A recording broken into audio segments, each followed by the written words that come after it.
decided today. I think Garen is definitely going to be within the 15 points. Yep. Zones will outscore on. I do think Zones is going to win this race. I think somebody at P2. I want to believe in Vexit. I really do. Like, every bone in my body says believe in Vexit, but unfortunately, I just can't. Every time he qualifies well, he's never converted. I don't think I've ever seen him convert something like this. Alright, Zones on the front row of the grid. Some idiot right there alongside of him. If some idiot gets a fantastic start, he could really ruin the day here for Zones. But I think we're going to be seeing Williams come up with some sort of strategy in form of a revenge against McLaren last week. We're waiting for the drivers to get into the grid boxes now before we get this Grand Prix underway for the second to last time this season in the Rwagnation League. Oh, season 5. It's been an absolute banger, and I'm so glad we're here. The lights have gone out. We are going to have to sit tight for a second. And it's go time, and away we go. Matteo gets a drive-through for the jump start. That's big sad there for him. Zones gets a fantastic start. He's staying ahead in P1. It's also... Oh, no! Vex has gone very deep into us. He's going to have a horrible rejoin. Needs to make sure he doesn't cause any issues. He's dropped right the way down to P12. But after that, even further, 13th now. He's right behind Top Tom as we charge up towards turn 4. This is a very clean run in towards it. I think everybody's got it clean. Other than that one-off there from Vexit, I don't think we've seen any issues. Everybody's got wings fully intact. It looks like Kagan's looking for Vanier. He gets back out of that one. Vanier did shut the door very quickly. Kagan might still go for a bit of a send down the inside. He's got his nose stuck in there. Vanier's gone deep. He's made a mistake there. Kagan is going to be wheel-to-wheel with him. Soft tires on that Renault will mean they should be grippier throughout here. We're on board with Higgsy. Lots of cars losing their back ends here. Lots of sends happening. Vanier's leaving that door wide open. He's trying to get around the outside. It's never going to work. Back end kick out there from Higgsy, but he's kept it together. No real issues other than that code. Brownie's just had Kagan's on the inside of Yonti. Yonti's been swallowed whole this race, right down to P17. And the drive through here for Matteo, more than likely mean he's coming in it unless you have wing damage. Copy's been swallowed whole already by Ghetto and round the outside through turn 1. Fantastic maneuver by him. And Florian's ready to go as well. Ghetto is on a charge. He's up 4 places already. And yeah, I wouldn't be surprised to see him probably taking some place in the podium today. Copy on the inside here, trying to get back at Ghetto. And I know that he's particularly not happy with the decision that was made for McLaren. So Copy wants to try and ruin their day, and now he's decided, alright, now I want to fight, and I've used all of my ERS, and I've got no way of getting... I'm not saying that this is going to be the one. I'm saying, can this be the one? Vexit! No! Vexit! You can't overtake off the track. That was always going to... Oh, my word. Hazard. Good dodge there.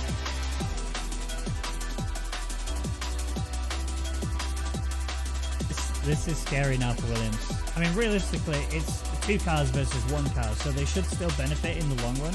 But Florian needs 1 safety car, and he's certainly well within this race. Yeah, Florian can definitely still get points for the team. Exactly. Whether it will be enough. He's going for a battle with Vanier now, around the outside through turn 4. It didn't quite work out. He did have to sit behind him, but you can see that red flashing light, which tells him that is Vanier at risk. He has no ERS. Around the outside, we're going to go through turn 6 and 7. Fantastic move there from Higgsy. The better energy management skills paid off once more, and he's up to P7. He's only got about 20% over the top of Vanier, so... Alright, here we go. Some idiot has the DRS. He's clear. But now Ghetto realizes what's happening and has to get a move on. So some idiot pulls out of the way to try and help Huni fight this through, and that's exactly what's happening. Huni stays on the inside. Ghetto go around the outside in towards turn 2. He's going to have the proper line, but it's going to be favoring Huni now. This is going to be all about the drag race. Huni doesn't have the ERS that Ghetto does, so Ghetto will realistically take this position as we're coming towards turn 4. He's up now to P5. And if you're a Williams driver looking in your mirrors, not only are you furious at the result from last week, you're also fired up because you've got to get away from him fast. Well, look how close it is between these top 4 drivers. They're all well within range of being able to send it on each other at any point. I'm so tense. I don't even know how... Yeah, I'm with JC on this one. I've got a feeling team orders are coming up. Yellow flag again in sector 2. It's going to happen though. That's what I was meaning when I said earlier. I said I've got a feeling we're going to be seeing some controversy at the end of this. I still do. We've got another 13 laps to go before this race is done and dusted. And the controversy can still come in thick and fast. His understanding of the situation, he has to switch his strategy up. He can't just sit behind him anymore. He has to go all out. And look at how much ERS he's deploying. Samidi is getting so much tow here from Yanab, but now this has left his inside wide open. Samidi has just covered him off. But we've got another DRS zone. We've got more ERS to do the deployment of, and Samidi is in trouble. He doesn't quite know how to get past this. Yanab is going to have to let him by just to try and help him out with that ERS situation. Yep, and Yenab's actually sitting really pretty on his ERS right now. So both Get Owned and Samidi used everything they had to try and get this overtake done. And Yenab's just decided, you know what, I'm not going to use it. I'm going to let you by, and I am going to try and hold back this guy. Tell you what though, Brownie's managed to get himself back into this fight.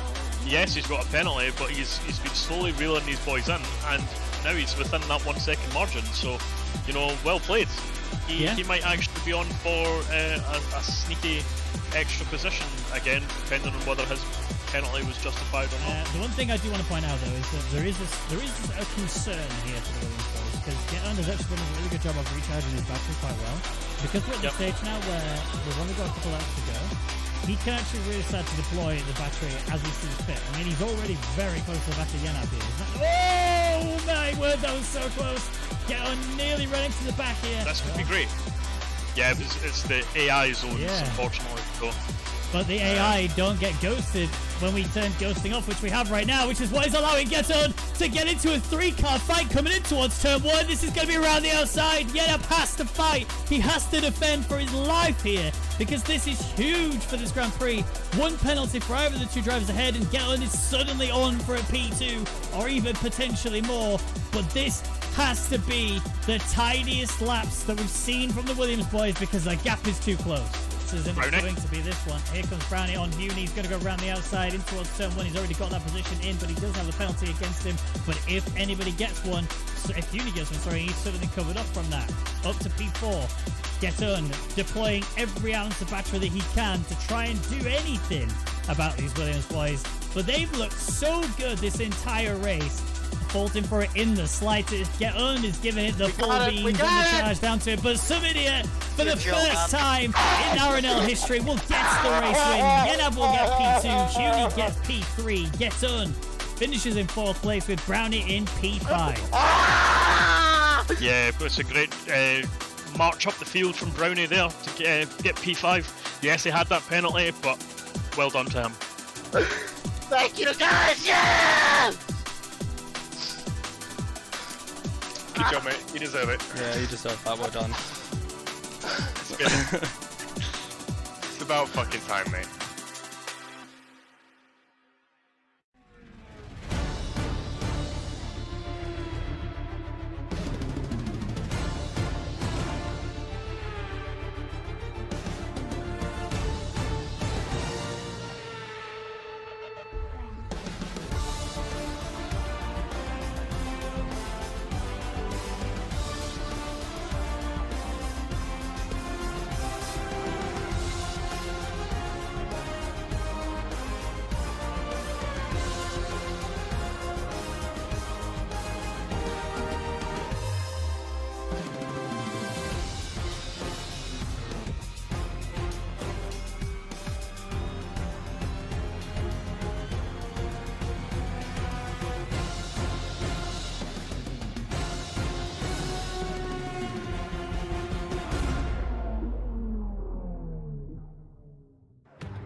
Ladies and gentlemen, it's the last Grand Prix of Season 5 for the Rwagnation League, and we're here in Abu Dhabi. I'm Ben Raggy McConnell, and joining me on the commentator's desk is, as always, the man himself, and for the final time, for the foreseeable future, Mark Hornbadger Meiklejohn. It's sad to welcome you for the last time, but it's been a pleasure. I've enjoyed having you here. How are you doing? Yeah, I'm doing really well. It's been such an enjoyable season to be part of, and I'm glad that I could lend my voice to it. Well, yes, it has been great to have you. I don't want to immediately throw you away like you were never here, but Jess is going to be filling in as a replacement going in for next season. We've used to commentate in the past together, and it's going to be so good to have her back on the commentary desk with me. So everybody, welcome Jess, and also say our thank yous to Badger. But we need to look at tonight, because this is the championship standings. It's already been done and dusted from a driver's perspective. We know that Get Owned is Season 5 Drivers World Champion, but when it comes down to the top 10, it can still be changed up. Yenab is there on the cusp of that top 10, and Florian could really change it up. Same for Huni if he does manage to get in the lobby. Higgsy as well. Still, I mean, he's kind of out of it, but only if he doesn't get a race win. But when it comes to the constructors, it is still all to play for. Williams had a fantastic weekend last weekend. I'm sure you can hear the elation in Samidia's voice when he won last week. McLaren then P2, so it's going to need to be a real masterclass from the constructors today. They both need to work really hard together to achieve the greatness. But now we're going to have a look at a hot lap from our good friend Yonti. Yonti's going to show us around now. I'm just going to turn the volume down so it doesn't deafen you as we come up towards turn 1. Hard on the braking zone, right in towards the left-hander and get on the exit quite nicely. Carefully, you don't get too hard on the throttle because it is very easy to destabilize your car, especially going through turn 3. This here, if you run out wide as your tires go, you will have a death. Brake it under rear board, get right down the gears, clip the inside and the next, to get now into the most important corner on the track, in my opinion, because the exit of this is so important. Any delays, you will lose lots of speed and momentum charging down the DRS straight. Coming into a chicane soon enough, it's a very hard braking zone. You're going to see a lot of wheel-to-wheel racing here, and we're hopefully not going to see what happened to one Hulkenberg, if you remember, a few years back, coming in here where he was hanging like a cow over by the barriers. Clip the inside curve again, quite nice to get the exit quite good as well. DRS wing wide up, and now as you charge into another chicane, but we're a bit different. The left-hander here is actually going to be really quite wide initially, but you want to make sure that you're quite tight through here if you can take the ideal line. Clip there, both two curbs, don't run out too wide, and again clip the inside and left here. This is quite a fun little section here, a double right-hander flat out the entire time, and then immediately into a braking zone. We have to kind of trail brake quite nicely into the right-hander. It's kind of a hairpin, and then into now a double left. There's the first, and here's the second. Now onto the final two corners. It's another double corner. It's a double right. It's a very weird first right-hander. And this second one is, again, quite important. It's quite a long, late apex as you now charge into the home straight to get cracking with the Abu Dhabi GP. So now we're moving into the actual qualifying itself. We have 18 drivers here today for the finale. And I have now got audio, thank God. I'm going to quickly bring these standings up on the screen. And before I go to you, Badger, so get thinking ahead now, I want to ask the Twitch chat. Guys, let me know in the chat what your predictions are going to be for the 1, 2, 3, but also add to the end of that who you think is going to take the Constructors' Championships. I want to hear who's getting a P1, who's getting P2, who's getting P3, and then who do we think is going to get the Constructors? Is it going to be Williams or is it going to be McLaren? Let me know in the chat. Meanwhile, Badger, who have you got? So I just want to quickly check something. I had heard some rumblings that Tomic was going to be driving, but it looks like that is no longer the case, and Florian has managed to get in. So was that an our decision, or was that a their decision? That was a their decision. He said he was going to be there, and then as in true Tomic fashion. I can't make it after all. Sorry, guys. All right, okay. Because that could have very much shaped up this constructors battle a hell of a lot towards the end of this race, because we know the pace of Tomic. You know, that could have been a 1-2 could have been on the cards there. I don't think Florian's quite got the pace to make that happen, as Get Owned actually just takes out one of the meter boards in the final sector, so that's good. But yeah, to be honest, I think Get Owned will probably get pole here. I think Zones will get P2, and I'm going to say I think Vexit can get P3. Yeah, I mean, Vexit has really shown he's got a lot of pace lately as well, and I said this in that hype video actually, that Vexit has got that potential about him, just he doesn't always quite carry it through. But we have got some predictions in the chat. Cassilas says he would like to see somebody get P1, doesn't care about P2 or 3, just wants to get somebody on P1. He does also say that they are very biased, so fair enough. Unleash says Williams for the constructors, Samidiot getting P1, Get Owned getting P2, and Brownie getting P3. That's a good shout.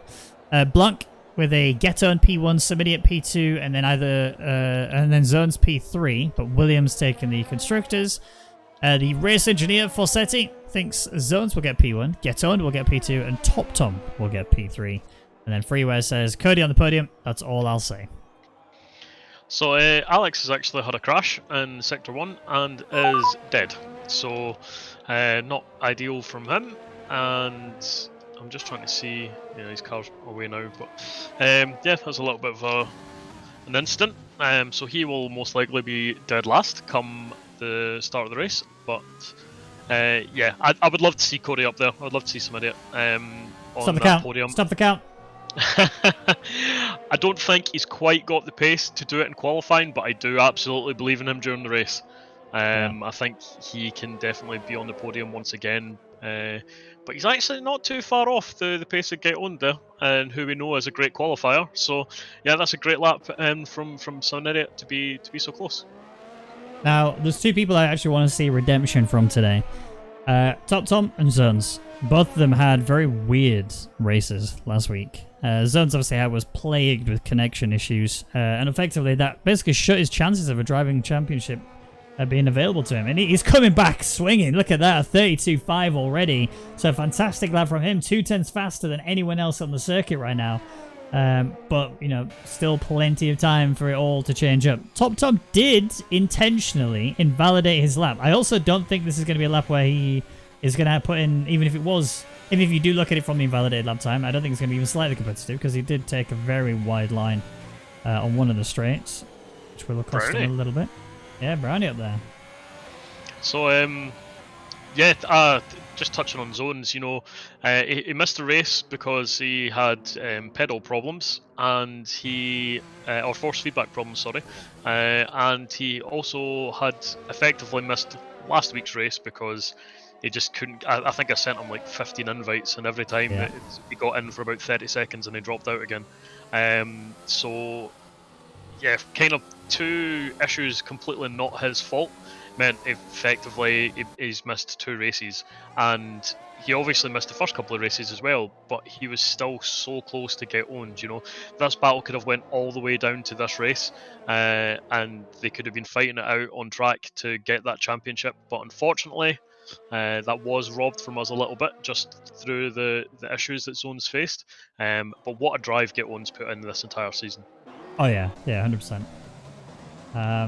All right, Vanya, he is coming back in for his in-lap. I think most people are actually coming back in for... I think Copy might be the only person out on a hot lap, although it is invalidated. Yes. So whether or not that will be a time that he decides, let's just see where I'm actually... get like a benchmark from it. Well, that's exactly what he's doing. He's committing to this, so we'll see where he roughly fits in. 134.0, so he would be the last of the people who've actually got time on the board. However, it was invalidated, so we don't actually know exactly what happened. Yeah, again, it's good, even if you know you've invalidated and you know that you've maybe made a big mistake in a sector, so it's not going to be a fast time. It's good to get your eye in anyway and just try and focus and figure out where you went wrong, and then just get the rest of the lap nailed. So yeah, it was worthwhile finishing the lap, and to be honest, as sector times in Sector 3 were one of the main problems. He was a full second down, so the actual time itself could have been a little bit, it could have been in the 32s if he'd nailed up the rest of the lap. But that Sector 3 just looked to be kind of all out of shape. So just to paint a picture of the constructors' situations, it's 33 points separating Williams and McLaren, which means McLaren need to dominate this race together. It's not just a get-on show like it has been in the past. Florian will also need to pull his weight and actually score some big points. The other thing to think about on this sort of grid is it's also reliant on Williams not scoring too well either. I mean, this is a track, believe it or not, where actually DNFs can be pretty frequent. Again, I keep saying it over and over and over again. I've seen this happen over and over and over again. When you go through turn 3, as the tyres have started to depreciate quite a lot, you hit that outside curb and that is it. You lose all grip. Your back end steps and you suddenly find yourself buried in one of the walls on the right hand side, and that is your Grand Prix over. So I wouldn't rule out the chances that McLaren can do this. I think there's still very much an opportunity for him to do it. We'll just have to wait and see whether or not they can. Yeah, Florian's going to need to be in the top 5 to make that a possibility. But it is going to be such a big ask for them. You know, we know how reliable the Williams boys are, and you know, they're, as last week showed, they're very quick as well. So, yeah, so long as they keep their noses clean and do what they need to do, I think they've got this in the bag. But as you say, it is a long race, and anything's possible. Well then, Zones is your current pole sitter with a 32.515, 2 tenths clear of Brownie and Get Earned with a 32.755 and a 32.774. And there's somebody just slightly out that as well. He's only a tenth off of it, well less than actually, between him and Get Earned in P4 there. And now we're going to see, I actually want to go on board with Zones as he does a hot lap, because we know he has been quite a solid qualifier in the past. And obviously with his brakes fixed to an extent, he said, this could still be one where he can deliver it. So this is the area I'm talking about. This corner here, if you have your back end step out just a bit too much, that can be genuinely the end of your race. The way that I've seen the pros go through this chicane here is just insane. They carry so much momentum there. I'm easily losing 5-6 tenths when I go through there compared to what they do. It's fantastic to watch. Yeah, the pros are on another level when it comes to how they attack the circuit. Ooh, top Tom on mediums, by the way. Pay attention to that. We might see him commit to a medium hot lap. I actually think that's big brain, because this is a really awkward track when it comes to tyre management. They do get melted here. I think mediums hards would be ideal, or maybe even a 2-stop. Yeah, it'd be interesting to see. Although at the same time, you know, he seems to be going against the grain from what everyone else is doing right now. So. We'll see if it pays off for him, but it might end up, you know, not being the right move if no one else is thinking it. Well, we shall see. Zonzen staying through here. Oh, that was a wall. A very near graze there. I don't think he actually suffered any damage there of any kind, but definitely a Code Brown, that's for sure. And yep, yeah. Back into the pits. That's a lap aborted. Yeah, that's that was pretty nailed up until the final sector there. You know, that could have been really good. But unfortunately, this is the way it goes in racing sometimes. You just need to abort because, you know, something just doesn't sit right, and it's better to just come in, get set, and then go again. Well, a 33.247 has just been set by Florian, which puts him currently sat P10, but there is Brownie. I haven't seen him qualify good in a while, but this was, well, it's good as in P1, 2 or 3, but this is a really good share from him to get himself up there with the 2/10 gap between him and Zones. Although, I think, is that Yonsi chasing down? No, it's alright, the houseboys are not being affected by Florian. P3 last year as well, I think. I think he What, qualified in Abu high. Dhabi? Yeah, I think he qualified high. I can barely even remember last week. My memory is genuinely awful. Yeah, Top Tom's managed to put in a time there, but on his medium tyres, but it is not fast enough to get into the top 10. But the thing is, he's backed out on the lap where he needs to stay committed. Like, the mediums take 2 laps. That's just, there's no arguing that. They take 2 laps. They take 1 lap to warm up after you've done your hot lap, your out lap already. Sorry.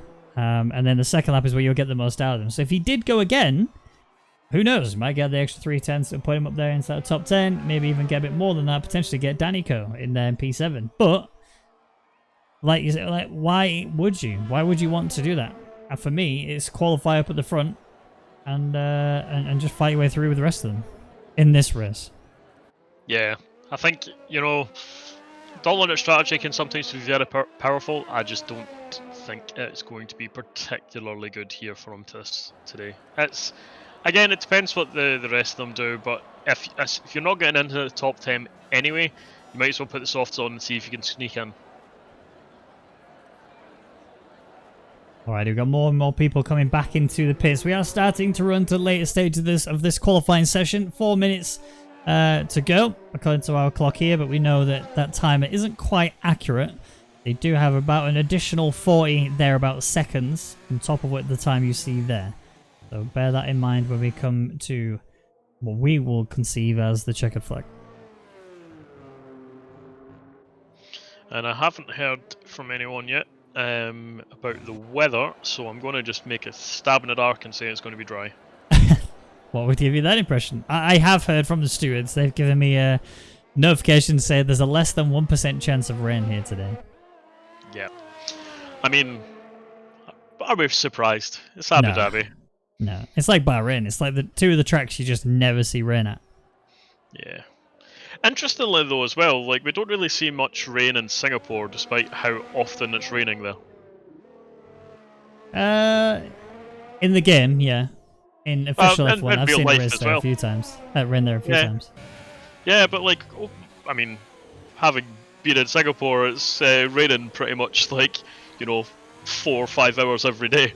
But yeah, it just seems that every time the F1's on, it actually miraculously dries up just before or after the race, or before or after sessions, and then it's like, okay, now we're good, we're sorted, and everyone just goes about racing. Well, Getund was on a hot lap. He was 2/10 up, which would only put him actually P3, but invalidated and has to bolt the lap anyway. Ooh, Top Tom's retired. That's voluntary. That is in the pits.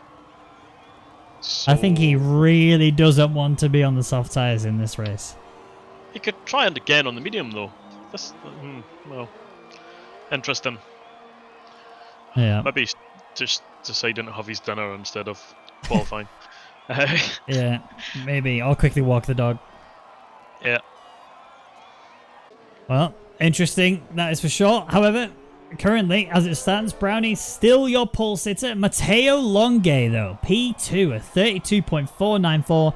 In fact, actually, having said this, every race we've seen him in so far, his qualifying has always been his strongest point. He's done a really good one-lap pace. It's when it comes down to the actual consistency within the race, because I don't think his pace really drops at all. It's more that his consistency drops, and he gets those penalties left, right, and centre. I think his first race, he actually ended up with like something crazy, like 24, 25, whatever, second penalty. Yeah. And then USA, well, that was USA. I mean, that's to be expected anyway. USA is a really tough track. And he still scored points there, can I add? Yeah, honestly, his entry into the league has been really great. And I do believe today is the first day or the second day that he's now driving on his new Fanatec. So, yep. He might be getting some nice new force feedback feeling from the wheel. And he seems to be a little bit desynced on my screen right now as he's coming out the pits. He seems to be kind of lagging all over the place. But, yeah, same for me. Hopefully that's fixed for the race. But yeah, with the Fanatec, he's obviously got his big brother helping him as well. So I imagine he's able to feel more in the car, and his brother will be able to tell him, what everything means, like what he should be feeling, how it should be working, and getting that kind of one-to-one tutoring. So yeah, I think we will see him. I think his pace, as you say, is good, and I think we will see him get more and more consistent as time goes on and more he practices. Because as far as I'm aware, he's not actually been racing that long. I'm not sure. So yeah, he seems to have just kind of been learning very, very quickly, and I'm hoping to see some very good things from him. I think you forget how brothers are. Yes. I think you think better of Nicholas than he actually is. Because I don't think he would be doing that at all. It's more of a go away, I'm doing my own thing kind of thing. Anyway, back to the quali. We are seeing the McLaren boys getting themselves out there for a new lap, as well as the, right now, very laggy Matteo, who's gone very wide in towards turn 1. I have no idea. Vexit. Oh yeah, Vexit, well done.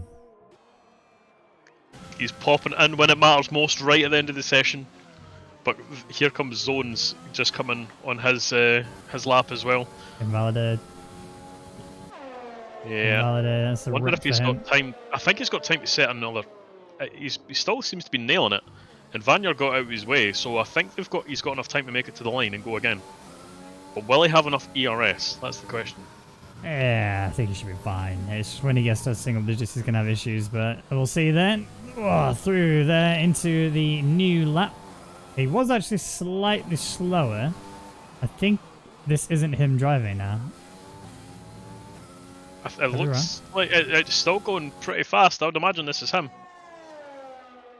We'll have to keep an eye on them later. Hazard coming to the line. This is a slight improvement. Puts in P8 at 32.9. Slight is actually an underestimation. He actually was a big improvement. 4/10 found. Well done from him. Has Florian.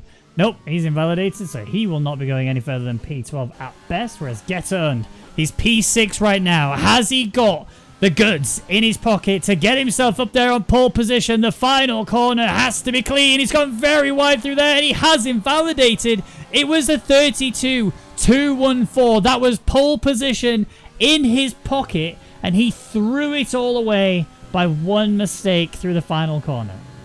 I am going to say that he did get pole, so that my prediction is correct when Zones comes into P2 right now, because he is flying. Nope. I'm sorry, you're just wrong. It's not happening. If Get On invalidates, that's the end of it. But also, yeah, Zones, I mean, he's in single-digit ERS now. His pace is going to drop quite significantly. He's not going to get the extra speed he needs. He's not going to be able to carry the pace onto the actual straights as well. I mean, he's still going to stay committed. That's not a question at all, but he's already ran out of fuel. He's ran out of fuel. He's ran out. He was on for a good lap there as well. That's unfortunate. He's still lap of hero. He's coming across and just going to finish it. But yep, that could have been pole as well. Just ran out of fuel in the final sector. The ERS wasn't that much of a problem because the straights basically didn't exist in sector 3. So you wouldn't have lost too much time, you would think. But yeah, Vexit pulling out an absolute stellar lap, getting P1. Yeah, and again, I want to say it. I want to believe in Vexit, but every time he qualifies well, he never converts it home. So Vexit does get pole position though at 132.249, so well done to him. Brownie P2, Matteo Longe P3. Who would have predicted that top 3?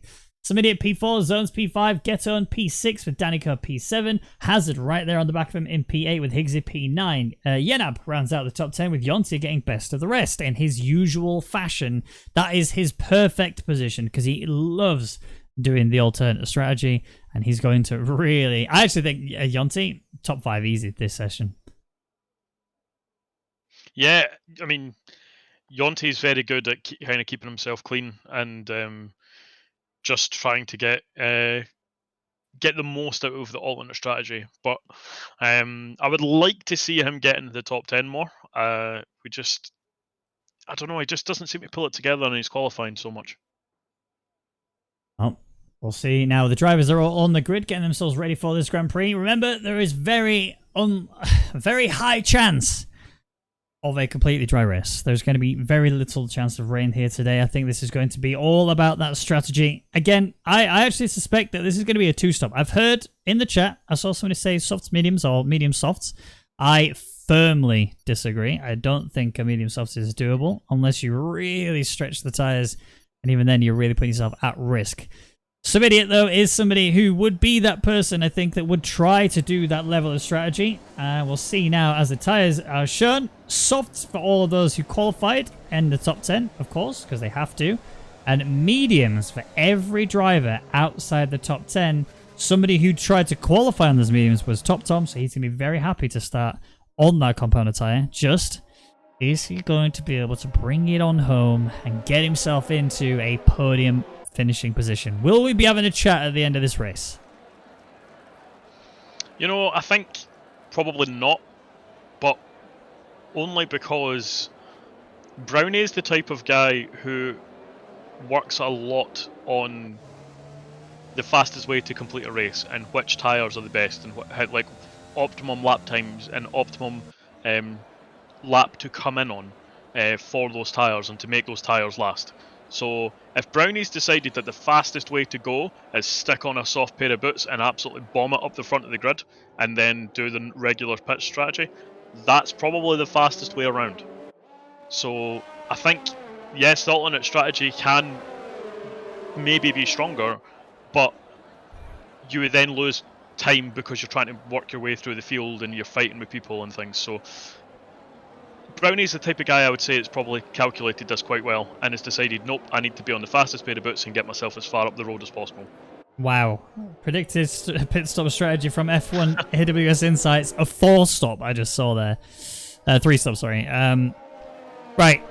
I need to ask you guys in the Twitch chat, I want to hear your 1, 2, 3 predictions for the end of this Grand Prix. Who is getting the race win? Who's getting the second step of the podium? And who's getting the third? Type it in the chat. Let me know who you think is going to get it all locked in. And I'll give you a little readout before we get this race underway. I honestly haven't got a clue. I think this could go any which way. I think the Williams boys starting in such a weird scenario. They're starting really quite out of ordinary. Yenab, P10. Samidiot, P4. This is going to be an interesting. So we'll see how that goes. It's kind of what they done last week as well. Yenab started really far back and then, you know, managed to work his way back up through and get into that position where they ended up having the 1-2. So, yeah, it'll be interesting to see. Yenab definitely needs a good start though, and he needs to try and, you know, get himself onto the back and get owned as fast as he can. Here we go then for the season finale of the Rwagnation League. It's the Abu Dhabi Grand Prix. We have to wait for the lights. And there we go. We are away. Vex has got a pretty good start. Oh, big mistake. That's Mateo is just desync for everybody. He's had so many issues. He's fallen right down the order due to the contact. There's bigger contact. Zones and Brownie have had contact. There's wing damage everywhere. There's also a racing point. I think that's Danico, who's also had wing damage too. Samidia has, Zones has a left end plate missing. Vex has maintained race lead, but Geton is P2. Samidia P3. The Constructors' Championship hopes are still alive for McLaren.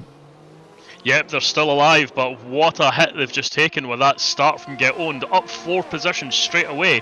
However, Yenab also managed to get up 5 positions, so that's a great start from him. 6, can I just point out? He's just got Hazard there on that straight, so he's up now to P4, sorry. So immediately, the Williams boys are right back in town. The virtual safety car has been called due to retirement on the circuit. That is Matteo Longate. I think his was more due to his connection than anything. I think he was fully desync for everybody. So we'll see. We'll see. Yep, he was not having a good start to that race there, and that's what we noticed in qualifying was he seemed to be lagging about the place, and it's a shame for him, but yeah, it's best that he's out the way now and can let the rest of the guys get on with the job at hand that they've got. Yep. The VSC is over. We are back racing once more. Williams boys 2, 3 and 4. The session will be restarted due to the connection issues at the race start. So we will be having a quick rehost. The drivers will be starting to get informed in a second. So bear that one in mind. That right now they are racing. In fact, I actually want to stay on board here because this is where people start to get really... This is where the funny stuff happens. Are you ready? Right, we're losing drivers left, right, and center. Wait and see. Come on, people, kill each other. I want to see it. Oh, some idiot's already backing out. There's Yenab running into the back of him. Oh, he's gonna kill him. Oh, I missed him. Oh my word! Oh, good miss him there. This is the only time I will ever... Oh, we got a safety car. We have a safety car. It's okay. Right. Guys and girls, apologies for the rehost. We will be back in just a few moments. I do need to get the lobby rehosted. Unfortunately, I am the host, so I won't be able to keep talking throughout this entire time. I'll be playing some music for you in just a few moments, and yeah, we'll be right back with you as quick as possible. We are back, and Matteo will not be racing due to his connection issues, which, as Ravenduck has said in the chat already, wasn't entirely his fault, of course. He doesn't have any control over what his internet does, but it does mean, though, that due to his network issues, the race start was, well, screwed, effectively, for both attempts. So he has been pulled from the race just to ensure that we can have as clean a start as possible this time. Geton has been put back into his respective position. Of course, that means everybody who was after P3 has all been given an extra position. Because Mateo was P3, Samidia, etc., all the way down, will now go up 1 position and go from there. Obviously, that does mean that the likes of Yonti, for example, who was P11, would now be P10. So his strategy call is now still the same. He can do what he wants as such because it's not his fault. That is all we can effectively do. The session is now starting. The drivers are on the grid. They're getting themselves set up and ready. They should have their setups ready to go. They've rehearsed this already twice. We have rehearsed this already twice. And now we're about to get going one more time for this fantastic race. Yeah, not Matteo's fault, obviously. And it's such a shame for, he had such a great qualifying session. Would have loved to have been able to see him kind of attempt to pull himself into some really good point scoring positions, but it's not to be today, unfortunately. Still, as I said earlier, I do believe he's got a bright racing future in front of him. Yeah, once he gets a bloody good internet. So the other person who dropped out is Alex Budd. He was already cutting it pretty fine in terms of he has some stuff to do outside after the RNL race when it was originally scheduled for. However, he can't continue racing because the race would then overlap that. So he's had to withdraw from the race as well. So we are down to 16, but I think this is still going to be quite a big race. Yeah, it is. And, right now it's really shaping up with get on to P5. You saw what he done in the first race. So he may be able to get up and move himself into the, P2 again, like he done before. That would be interesting. Got past Zones. Obviously, Zones had an issue, getting kind of collected. So, yeah, be interesting to see if he's able to do the same. But it's going to be much harder for him this time. Well, fingers crossed we have a great start this time. I'm hoping that we don't have any more of the situations that we had in the last two, at least. I'm hoping we can actually get this one cracking off straight away. With Vexy obviously starting from pole position is a fantastic place for him. He had an incredible start in both races. He actually just bombed it away and he was gone. He just really enjoyed his start. And now I saw in the league chat, where all the drivers can communicate with each other, he is very concerned that now going into this race, he's going to be... Well, it's mentally going to be playing a negative effect on him, isn't it? Because he's going to be thinking, well, I'm not going to be able to replicate that now. I'm sad. Yeah, he did get a good start. Again, he was helped out by the kind of disasters that was falling behind him. But, yeah, it's...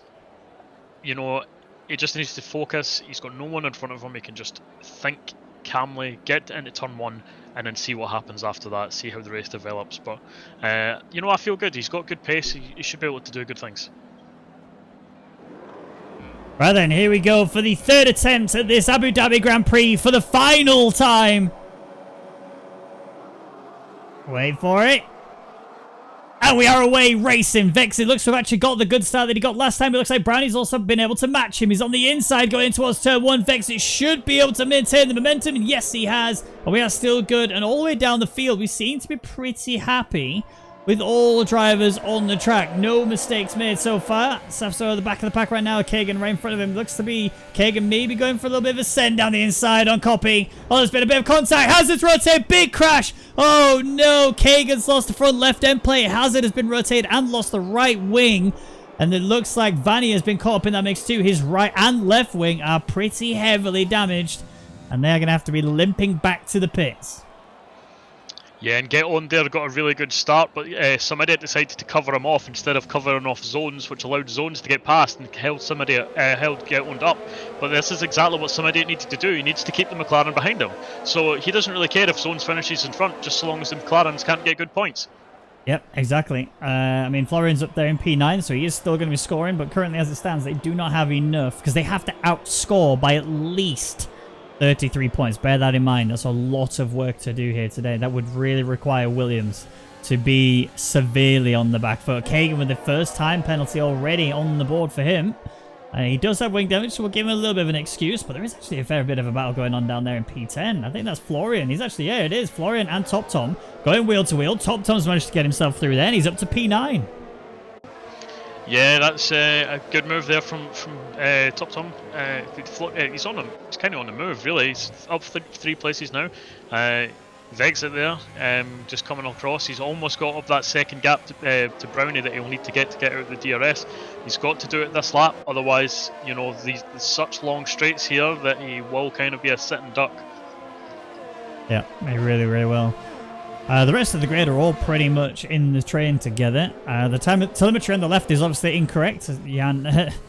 Yenab is not minus 1 minute 37, I can assure you. He is in fact right here on the back of Danico.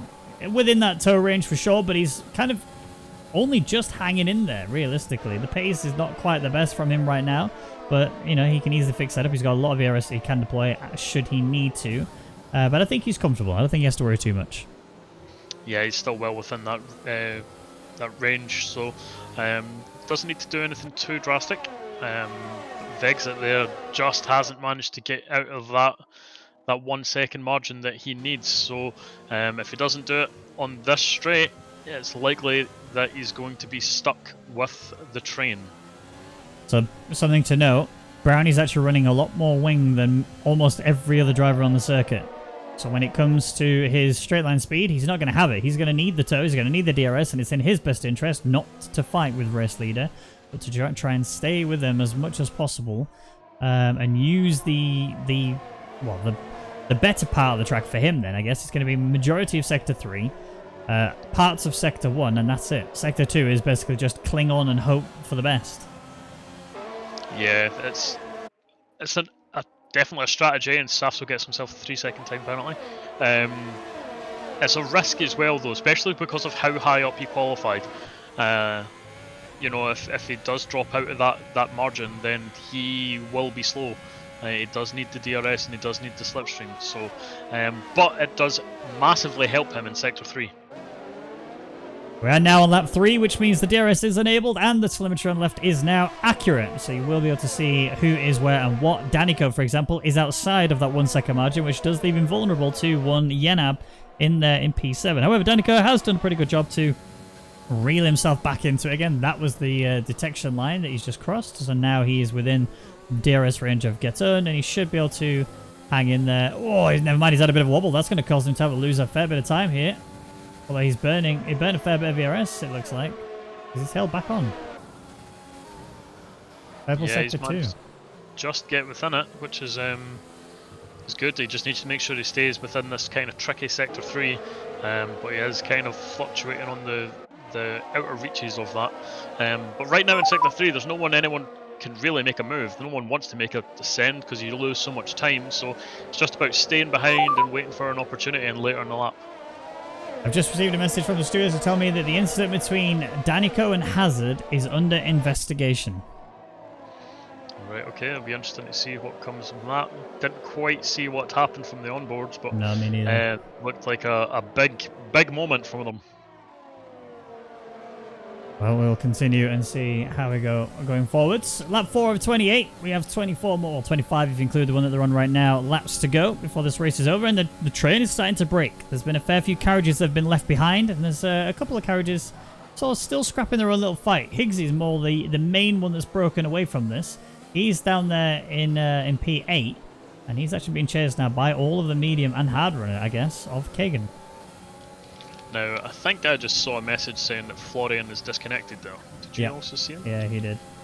Yeah, so that's effectively immediately... Brownie is fighting for his lead. He's gone for the send into the chicane. He's got it done, but he will be at a big loss now coming out onto the next straight. Oh, back end step out for Vexit. He's going to lose a fair bit of time here. He's using a lot of ERS as he charges to close back in on the Renault, but look at the pace difference because of the aero difference. Round the outside, he's going to have to pull this one off. He doesn't quite have the grip he needs for this. Brownie obviously on the inside. He does run a little bit deep, a little bit of contact between the two of them. That means that Brownie has to cut that curb, and Vexit's gone off the circuit. He's onto the runoff area. He loses 2 places and falls to P4. Yeah, and Brownie didn't actually get a warning there. Oh, actually, he just got one popped up on the screen now. So, yeah, that was... He kind of got forced off the track, so it seems a bit, you know... it seemed like a bit of a losing fight when Vexit tried to go around the outside, but Brownie's made it stick, and Vexit did indeed lose out massively for that battle. There's also a hell of a battle going on down there at the back of the grid. Kagan had a huge penalty just applied to him there for the way that he just cut that call on her. He will have to serve 5 of those seconds when he does eventually go into the pits, unless he can somehow take these outs to the end of the race, which is possible. He may be able to appeal the remainder. Yonti with another time penalty. This is not like him. You were saying, actually, in that warm-up, really, how consistent he has been. And Zone's looking to get on the back of Brownie here. Kagan's got yet another penalty there in this lap. I'm going to imagine this is him just going to come in at the end of this and retire. Doesn't look like his heart's in it. There's another time penalty there, yeah, and another one potentially going. Yeah. His chicken is cooked. The goose is cooked, whatever you want to call it. There's another one. Yeah. Into the pits. Into the pits and retired. Oh, a bit of a send here from going around the outside. Bit of a mistake made there from Vexit again. Getting on the inside, he cut both curbs. Huge there. He's dropped to P4 and now he's under some serious pressure. That McLaren is not going to surrender, but Vexit, is he running 1-1 wings or something, or just burning a hell of a lot of ERS? Because he just pulled away from Gowan there, who had a much better exit out of that chicane. But it just shows that battery deployment is crazy. Zones gets really deep off the curb there. He actually went onto the green and back on again. He's still P2, but Brownie must be really feeling that heat. Yeah, he must be. He's got such a close train behind him, and Vexit's made another mistake, and Get On nearly goes up the inside of him there, but Vexit holds on. But yeah, I think, you know, we see this a lot from Vexit. He seems to run a lot less wings than those around him. So his car is always a bullet in the straights. And Get On never deployed any ERS, to be fair, so it wasn't like he was making an all or nothing move, but he potentially could have got him if he just wanted to push that ERS, but this isn't his game. It's too early in the race. He knows that he doesn't want to burn all his ERS away, and so he was like, if I can get the move done with DRS alone, then I'll do it. If not, I don't care. Well, Florian has taken himself to the pits and retired, which pretty much puts it... well, it is now impossible. Yeah. It is now impossible for McLaren to get the Constructors' Championship locked in. So Williams, it has been confirmed, is your Constructors' Champion winners. Yep. Congratulations to Williams. They've done so well all season. But not quite the way you would have wanted to win it, but hey-ho. The steward's been in touch to inform us that the incident between Danico and Hazard on lap 1 is a no further action. I don't know exactly what happened. There made the move on Vexit, but whether he'll be able to make it stick with Vexit's magnificent straight line speed is another question. But it looked like Get-On had the DRS and Vexit didn't. At least it didn't look like he was using it if he did have it. And he's making a move up the inside, so Get-On makes a little bit of a mistake, and now they're bumping side by side. Yanab's going around the outside of all he's in the three-way with it. He was going for a three-wide battle there, and he actually tried to get round the outside of both them, but in a double right-hander, the outside is just not going to happen. He does fall back behind them, but that was... even if you just look at the ambition alone, that was brilliant. Yeah, that's... Sector 3, as I was saying earlier, it's not really a place you usually see overtakes until, you know, it's the first couple of laps and then the final few laps that the folk will do it in Sector 3, because you just lose so much time. But Yenab did not care. He wanted to get past Get-On and Vexit there. Yeah. Danico being the first person to get off these soft tyres and into some other compound. I imagine it's going to be mediums from this point forward. Yep, he is. I'll see whether or not he can actually pull this one off. So Yenab is on the back of Get-On and Vexit. He's now going to need to be... I don't think he needs to push too hard, but he does need to monitor that gap, because somebody is 1.2 seconds ahead of Get-On. They're no longer fighting for that Constructors' Championship now. It is purely just a glory, and, you know, a little bit of goss for you. Yenab was not particularly pleased that he didn't get that race win in Brazil, so I think today will be a day where he will be fighting very hard to redeem that race win. Yeah, you know... It's a shame that a 1-2 seemed a little bit of a disappointment to them, but yeah, he definitely did not seem very best pleased. And somebody, obviously, you heard from the hype video, he was very pleased. Yeah. I think honestly that kind of made it worse, to be honest. The fact that somebody was like so happy and shouty about how amazing, you know, how excited he was and happy he got that race win. Yeah. And Yenab was like, well, that, you know, feeling internally, that really should have been mine. I mean, you could tell even in the interview when we had with Yenab that he wasn't particularly over the moon about it. Yep. But, you know, it's one of those things that he was given the preferential treatment in terms of pits, and that's what allowed him to get in front initially. So, realistically, he kind of just repaid the favour by letting somebody back through. But... yeah, it's still a sour one when you know that the win was on the cards. And Oh, yeah. he definitely done everything he could to help the team. I think, to be honest, if Yenab didn't do what he would have done, it probably would have been a 1-3 instead of the 1-2, just because the ERS for somebody was gone by the time Get Owned had caught up. So I think Get Owned could have made the move stick, and it would have been a different result for Williams. But Yenab, he done what he needed to do for the team, and then the team secured the 1-2. So from that point of view, the team. TopTom's having a look down the inside of Yenab here into the braking zone. That's very late on the brakes. Oh, that was quite scary. That was very nearly a big send into the side of Exit. He has got a fantastic move done on Yenab, but Yenab's coming right back at him. He's got the outside line. He is on the grip of your soft tires, although they are now reaching the point where they're pretty much burning away. He's going to try the outside line through the chicane. This is going to be very tight, very tense, and Yenab has to surrender. So TopTom has locked in P6, and bear in mind, he's on these medium compound tires. He's taking these to a point where he can then switch to the soft compounds and then light this track apart. Yeah, he's making moves and he needs to do it. The soft tires are probably not feeling too great about now. So this is the moment he needs to strike. This is how we like to see it done, Mr. TopTom. Please continue in your usual manner, and I think I'll be a very happy person by the end of this race. We'll see how it goes down. Brownie's still your race leader. Zones P2 is summing at P3. All of the top 7 have not yet got a penalty to their name. Warnings, yeah, that's almost certain, but penalty not yet. TopTom, though, the only medium runner in the top 10. Oh, sorry, not true. Oh, fix it. That was huge! He lost the rear massively. He's having a rejoin. Oh my word, that would have been a very scary rejoin for Higgsy, sorry, if he had actually carried on the way he was. Virtual safety car has been called. Again, I said it, turn 3. You lose the back end, you're hitting the wall. There's no catching it through there, and the entire front wing is gone. He is very lucky to still be in this race, but that was horrible to watch. Yeah, that was a very squeaky bum moment. But just I had a quick look through. I don't think anyone in the kind of top 6 has warnings except for Zones. He's got 1. I could be wrong, but that's all I could see. Well, we are continuing. Lap 9 of 28, and we have now gone green once more. The only battle that's still on physically happening is Brownie and Zones. This is for the race win. Somebody is on the cusp of this, but he's going to have to burn a fair bit of ERS if he wants to really hold down that 1 second gap. This is going to need to be quite a clean run now from here on out, I think. Yeah, interesting. Hazards came into the pits and he's came out with medium tyres there, so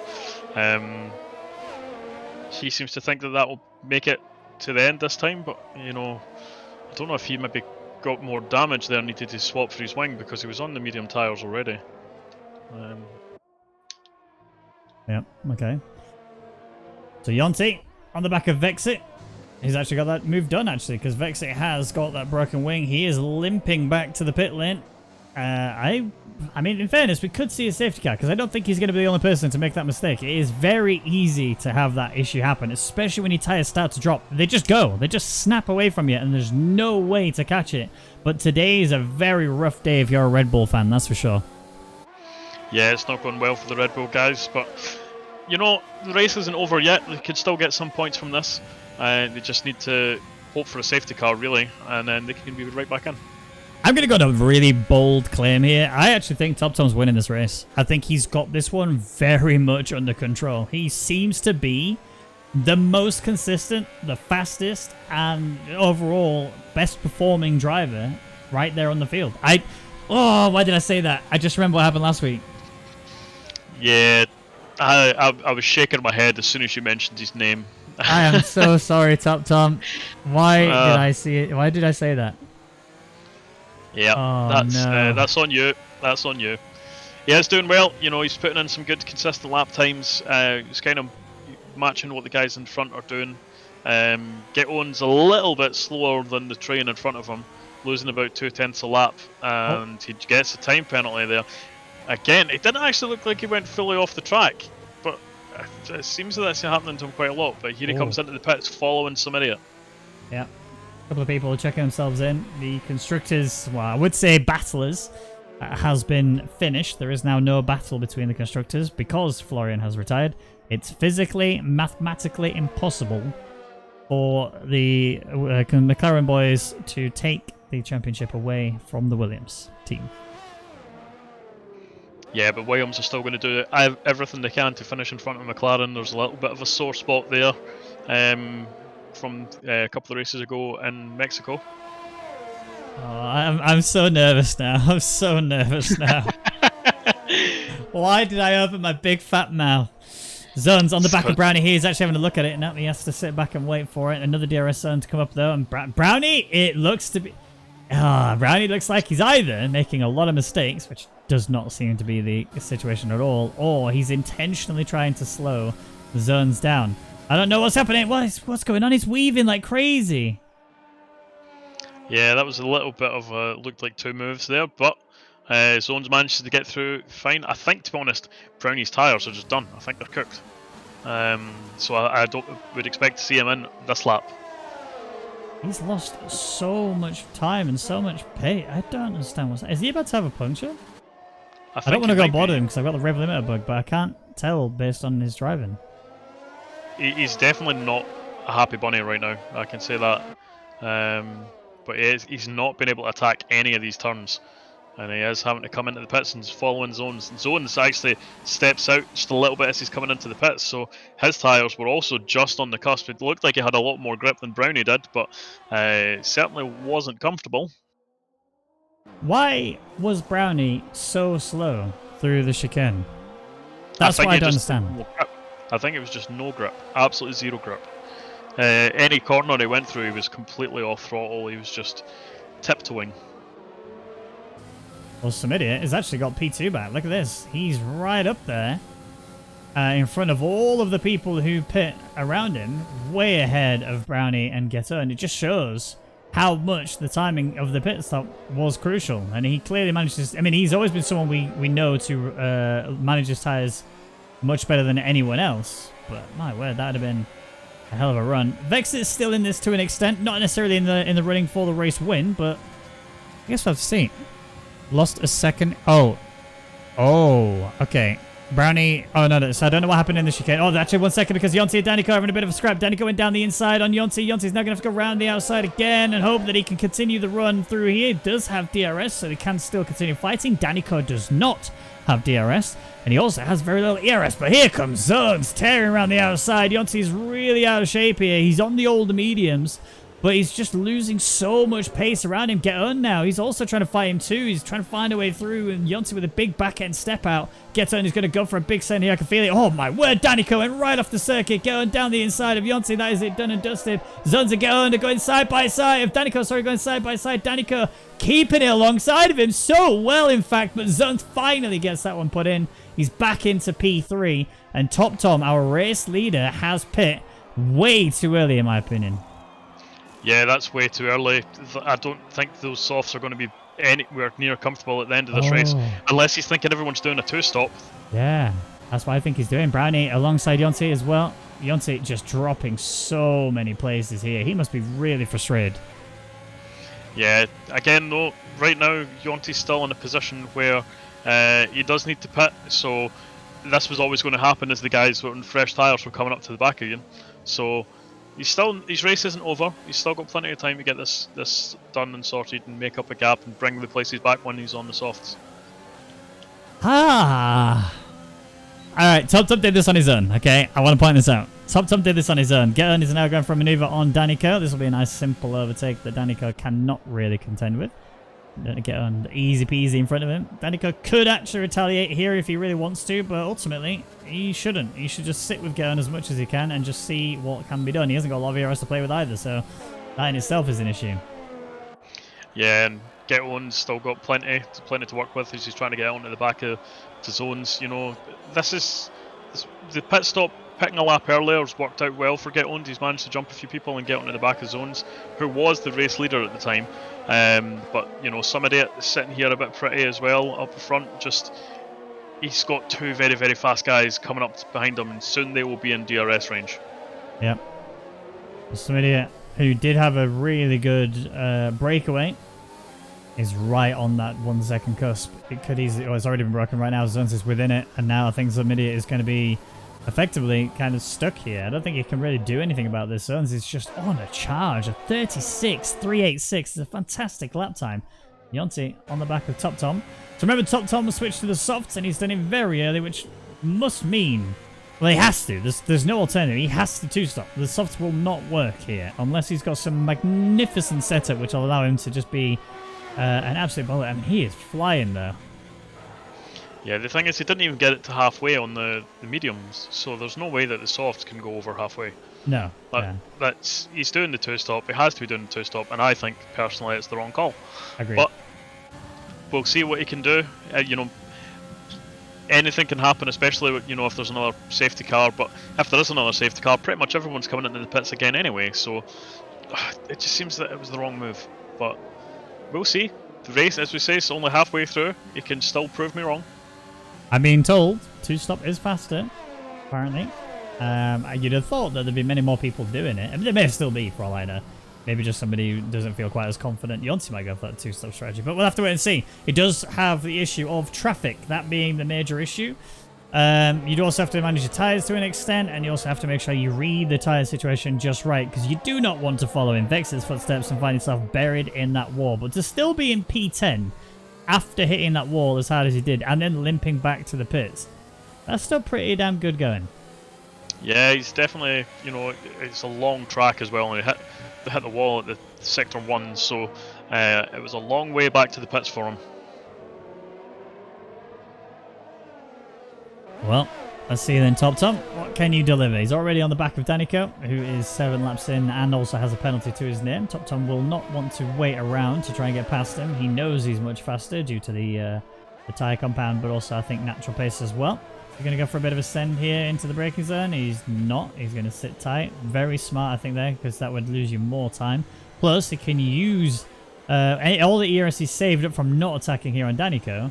He can deploy that extra bit to slingshot past Danico and actually then close in quite nicely onto Brownie. Look at this. 1.5 is the gap between Brownie and Danico at the point of when they swap places.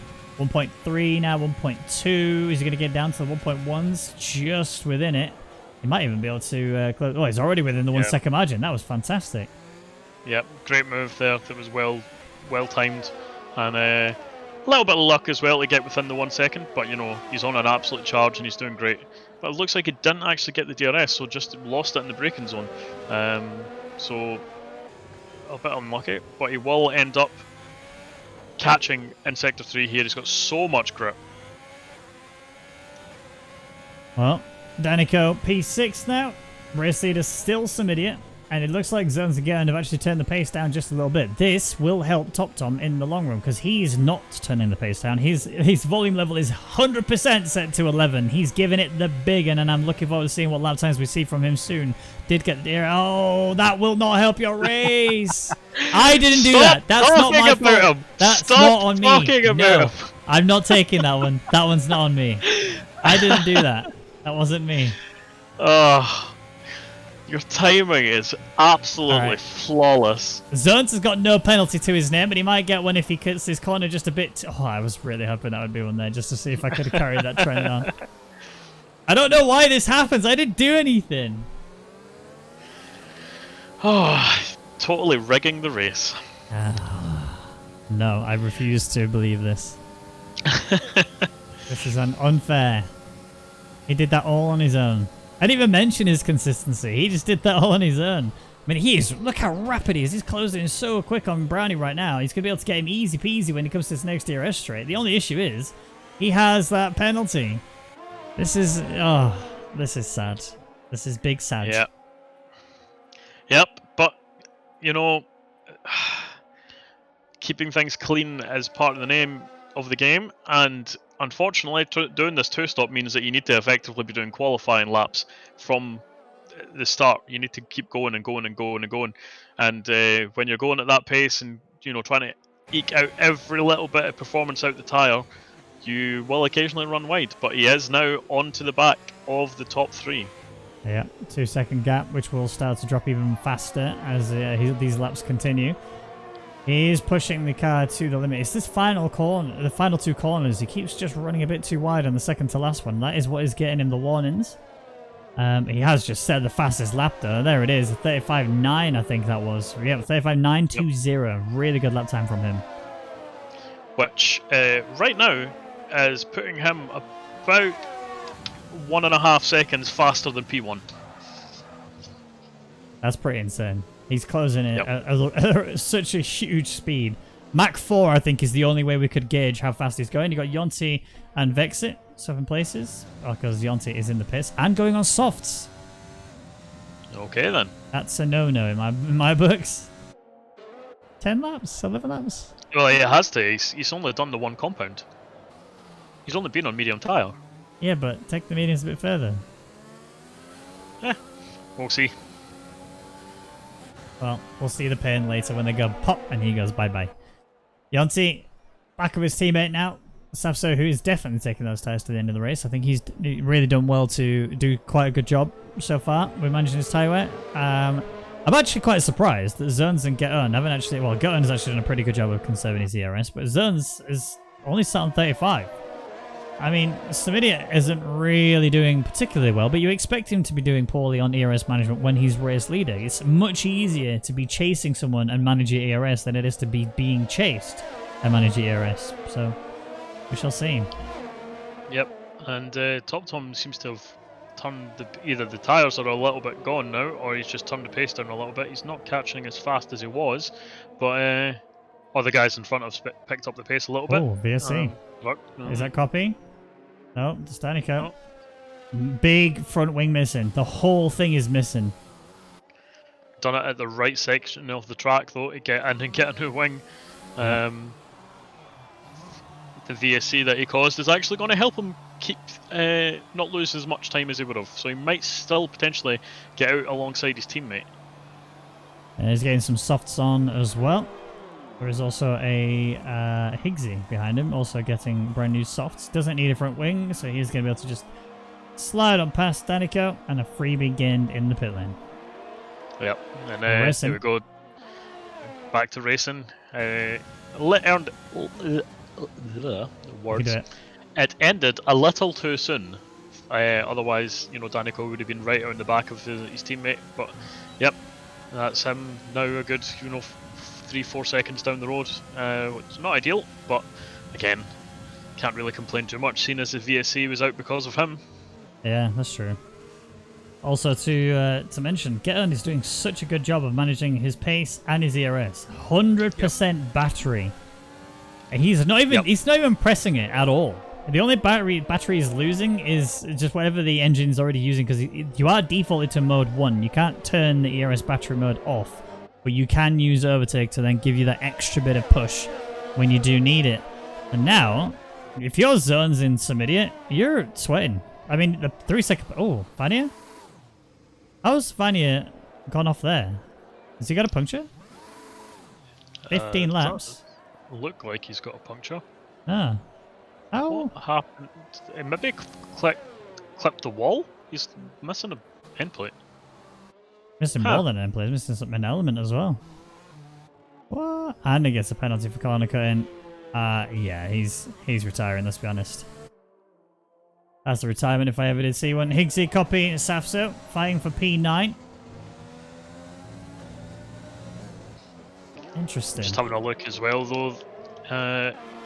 Get Owned might have the pace to build up that gap, but he needs to be very careful about when he goes. He needs to keep pressuring the guys in front so that they're burning the rear S, so when he does decide to go, he's got more tools at his disposal than they do at theirs.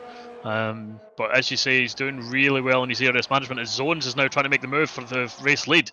He's managed to get it stuck in, and some idiot just has to let him by and basically sit in behind him for the rest of this sector. Yeah. My concern is now, how is he going to keep up with Zones? Because I feel like Zones wasn't pushing as hard as he could. I think he's now seen that Get Owned is actually doing pretty good. I think his race engineer will have seen the ERS levels for Get Owned and said, well, look, dude, you need to go. You have to go. Like, you can't stay here now. Yes, Get Owned is not... He has a penalty, to his name, which does mean he's, out of the contention, really, by 3 seconds. But Get Owned, like you said, has the pace. He has the ERS battery as well to help pull that gap quite nicely. And yeah, how do you react to this? Yeah, to be honest, I think Get-On needs to go. I think as soon as it gets to the straight, full ERS and DRS dump and just go for it. And just try and make it stick. Somebody, it looks like he's not going to be able to keep up with zones, as you pointed out, and so Get-On really needs to go and make sure that he stays within that window. That's what he's doing. Overtake fully on, DRS now on. He's burning everything he can. Somebody is basically a sitting duck right now. Yep, that red blinking light means he hasn't got enough battery to fight him, and they get on with a big lunge. This is going to be too deep. Almost goes into the back of Zones there. Subidi is still here and actually has an ability to attack. The gap between Get On and Zones is quite large now. Either Get On really deploys a lot of ERS or he continues in the way that he is, but that was so close to being a murder. Yeah, very, very close. He locked up his front left tyre there and it just nearly took him out, but he still made the corner just. Yeah, very, very much just. That was scary, to say the least. I was expecting some sort of massive smash between them. That would have been the safety car there for sure. We also have a battle going on there between Safso, Copy, and Higgsy. Oh, he's been hit. Danico's ran into the back of Safso, and he's actually stopped completely on the circuit. If you're Danico, the frustration must be through the roof. Your race has been ruined twice on your own. And then the third time, you just brake too late and going into the back of Safso. That's not Safso's fault, but Safso now has lost a lot of time to the drivers ahead, and he's no longer in that running for P10 or above, unless the softs drop off too much, and he's going to have to try and do something about this here. I think Tom really made a mistake on that two-stop. Yeah, I think so as well. You know, the traffic was always going to be a problem, and he should kind of be coming down for his second stop now and dropping him back down the field. I actually think Get-On's won this, and I think he can get out the zone in the 3 seconds. It's going to be tough, but he's got so much ERS over zones, and all he needs to do is not make the move here. He just needs to wait and then make the move at the end of this straight. Get away in sector 3, just burn everything you've got, and then see if you can get out that 1 second margin. Because right now, you're falling positions regardless. But if you can get out that DRS zone, you've won this race. You've got enough laps to build up the gap. I don't know about that. I disagree. I think Zones isn't actually... I think he's gone full Hamilton. I don't think he's going flat out at all. I don't think he's trying to really give it the full beans in the slightest. I've seen Zones already in this race demonstrate how quick he can be. Yes, he's pretty low on ERS, I will give you that. But I think even Zones would say he's not giving it the full. I think Get-On, once he does make the move on Zones, I think Zones has enough to be able to keep with him and then just basically reverse the fight so he cannot let Get-On get away. Yes, we'll see, but you know, as we said, he's not really got much ERS to play with, and Get-On has all of it. So, I have a question for you then. When is the pop for Top Tom? Top Tom, if he's not going in, it's going to pop lap 25. Oh, I was like, he's only done 8 laps, and there's only 6 left. How's he going to do 25 laps? But I realize what you mean now. In 3 more laps. Yep. I think sooner than that, honestly. I think sooner than that. He's been giving it everything. His pace has been flat out. It's just that his tires give in, and that's why he's not able to really break into this 1 second margin. He's kind of losing time now, actually. And actually, Get-On is going for that move on Zones. He's going deep into the corner. He's gone a little bit deeper. Zones has actually got for the switchback of Dreams. He should get the DRS on this next straight. In fact, he's actually staying alongside of him. Get-On is really squeezing him to the inside, but the DRS is favored for Zones. And now Get-On, despite having all that battery, is not even using it. He's just going to try and fight Zones as much as possible. But hello, some idiot. Welcome back to this contention for the race lead and the race win, potentially. It's now, though, time for you to manage that gap, manage that ERS, and stay with these boys as much as you can. So do you want to know something really interesting? Go on, then. Zones stayed in gear 7 on that first straight. He made it so that Get-On had to attack him. Oh... That's quite juicy. I mean, that's not good for your fuel or your engine, however, but it's in terms of the fight, that's very big brain, very 5 head. But Brownie, on the 9-lap, well now 10-lap old mediums is actually right on the back here of Top Tom. You should actually be able to attack him on the next straight if he wants to. Top Tom doesn't have pace, doesn't have grip, cannot retaliate if that attack does happen. Especially if he's going to try and take these softs to the end, he needs to just back out and let it happen. Yeah, he's. I don't think there's any hope now for Top Tom. It's far too long on those tyres. But you know, it's now too late to kind of pit as well. So what do you do? I mean, there's a big gap because of exit. Doing it again. Oh no, he shifted it to 8 this time. Oh, Brownie's gone for the move on Top Tom. Yep, done and dusted. Not a lot that could be done about that. But now, back end stepped out there for zones. We're going to see a scrap here. I think this is definitely going to be a fight. ERS overtake fully engaged. Look at the pace he's got now because he can deploy the battery. That was Zones holding down the line as much as he could, but he's going to have to surrender. And that is Geton taking physical race lead, but net is anybody's guess. The 3-second time penalty is still being applied to Geton. I want to point out, there are only 5 laps remaining of this race.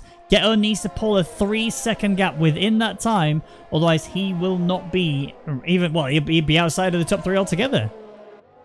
Yeah, he's right now I think he's got all the tools to work with. Zones, yes, will now get the DRS, but he's got so little on the ERS that during these kind of tricky corners, Geton should try and get away. He's not really managed to do that much in Sector 3, so he is going to have a little bit of a battle going into the kind of the straights, the DRS straights, so it's just really to see how much he can actually use in his ERS and how powerful it actually is in comparison to the DRS. Well, let's stay on board with the zones then as we're about to go on to that straight once more. ERS battery is about 22% thereabouts for zones, whereas it's a lot more than that for Geton. He is at 70% as he goes through the hairpin right now. So, yeah, this is the breakaway moment. This is where he has to put everything down, and he's not. He's decided, well, I've done a little bit. I don't really have to push too much more. It's either I make zones charge after me and burn his ERS away, or I just carry on with this race and just take wherever I get.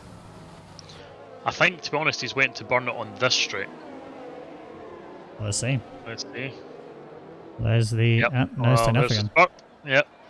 Never mind. Looks like he's settling for whatever drop he gets, which is a little bit disappointing.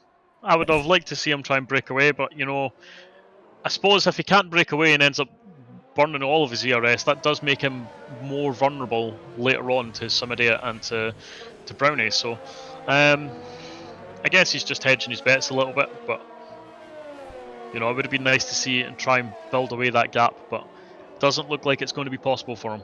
Alright, chat, place your bets. When will the explosion be? Because it's coming up. We're very close. Unless he pits now, which would be very silly to do. The explosion is coming. It's going to happen. I'm ready. Yeah, it's going to happen. Turn 3. Oh, it's going to happen turn 3. I'm going to bod. I'm going to bod. I saw Vex it happen. Oh, this is going to happen. It's coming. It's happening. I've got lap 27 from Unleash. I got lap 26 from Jess. I'm saying right here, right now, turn 3. Oh. I mean, yay, well done. He's still alive. Hazard is chasing Safso.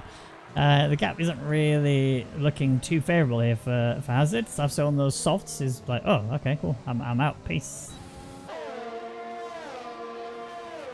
I'm ready for the boom. There's such a large gap because of Vexit that, you know, he could have pitted and saved himself from potential explosion. But you know, another lockup, that's not helping your tyres, Top Tom. It's coming. I know it is. The pop is real. We also have Top Tom about to be underlapped from Vanian. Yep. Who's up now, still in P14. I want to watch the battle for race lead, but at the same time, I really want to see this explosion. I don't know what it is about this. I love punctures. I get excited every time I see one. You know, I'm glad that we can do this in virtual serious, because obviously if this happened in real life, there's a real chance for some serious injury. However, that's the benefit to these like games, these, you know, sim racing, is that you can do stuff you can't do in real life and watch the explosion and laugh about it. Like, for example, this season, flashback to Zandvoort, when Hypers had the horrible rejoin and Yonsei just slammed into the back of him. like, what was it, like 180 miles an hour, and just blew up on the back of his car. It shocked me at how serious that crash would have been IRL. Like, that was death. 100% that was death in real life. But at the same time, how amazing was that to see in a game? It was very, you know, my jaw hit the floor watching that. That was full death. Well, the pop hasn't happened so far, lap 26. We'll see if anyone else gets to enjoy it before we do. Geton is actually deploying a little bit more ERS than he was before. Zones has actually maintained the level he had, and that's why he is where he is. Some idiot saves up position, maintaining the same amount he had, but he had a poor exit there, which means he's now running at the risk of losing the toe from the guys ahead. So he's going to have to deploy a fair bit of ERS and try and bring himself right into this as much as possible. Yeah, and to be honest, I think Geton could have been getting the P3 here, but because he never made much of an attempt to get away, it's just allowing the guys to kind of sit nice and easily behind him. So yes, he gets to take the checkered flag first, but it's not really helped him at all. No. Brownie, though, he's well within this fight. He's now pretty much secured himself a podium position. It's just where does he slot onto that podium? Is it a P2? Potentially even taking the race win here, but he needs to get past somebody as quick as he can to make sure that that gap doesn't just expand. It's already just like holding on there. 8/10 is not ideal when you've not quite got the toe you need. Whereas Brownie's got a lot more ERS. He can actually just enjoy himself a little bit, burn a bit, and close in. And now he's within that 1 second. I think he should. Yep, he's absolutely got the chance here for. He's looking P3. Oh. Just pop already.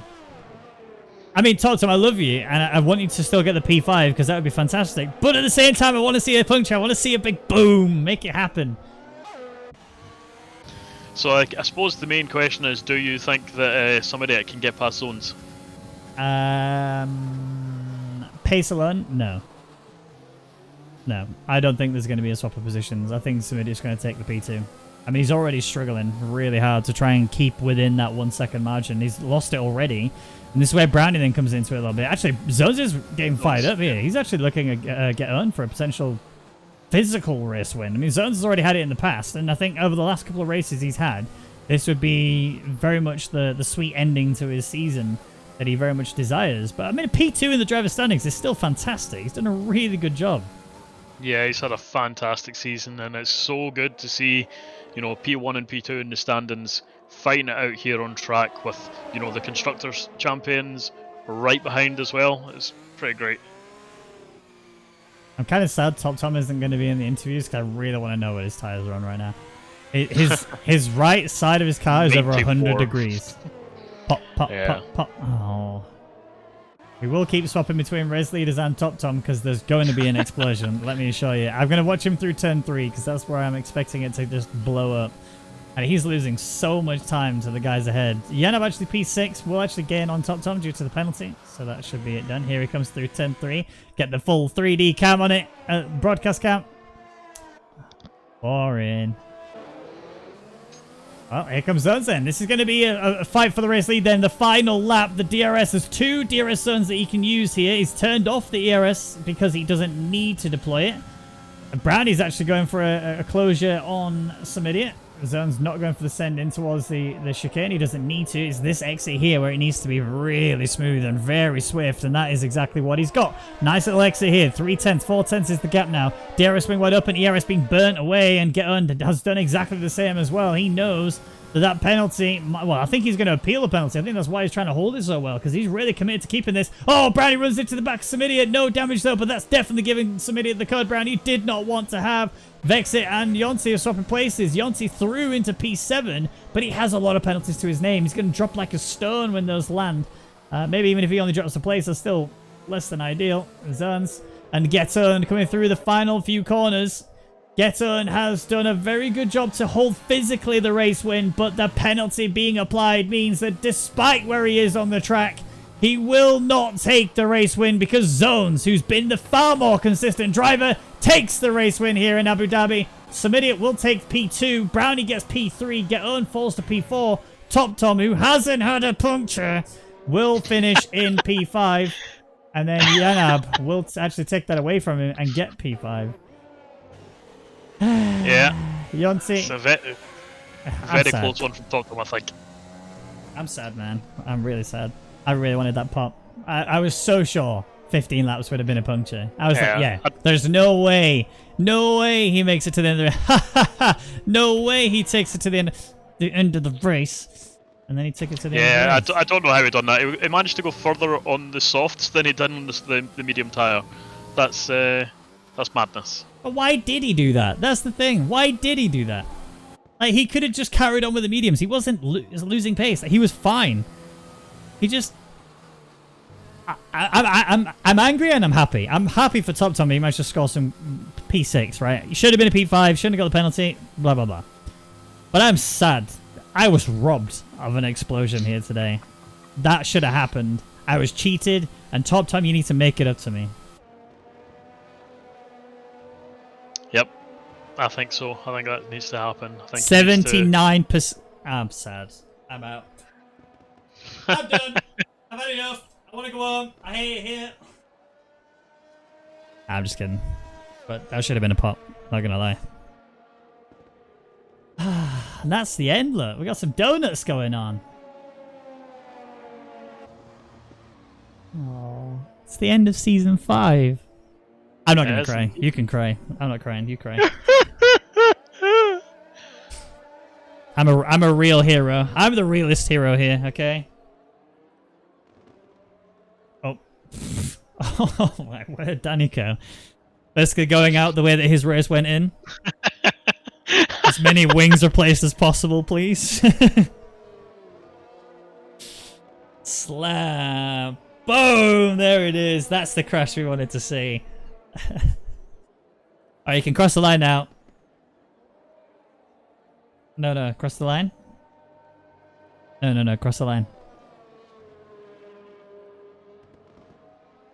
Cross the line. Oh, yeah, you deserve that. Cross the line, please. Thank you. Oh. Well, I want to say a few things before we go into the interview. In fact, no, I'll wait till after. I'll do the interviews first, and then we'll go. Oh, and then we'll do it. Driver of the day, Top Tom. I don't know if I agree with that. I'm gonna be honest. Don't agree with that at all. Has nothing to do with this puncture. Honest. Well then, let's rein in your salt a little bit, and let's get through the rundown. I'm glad he's not in the bloody interviews now. Furious.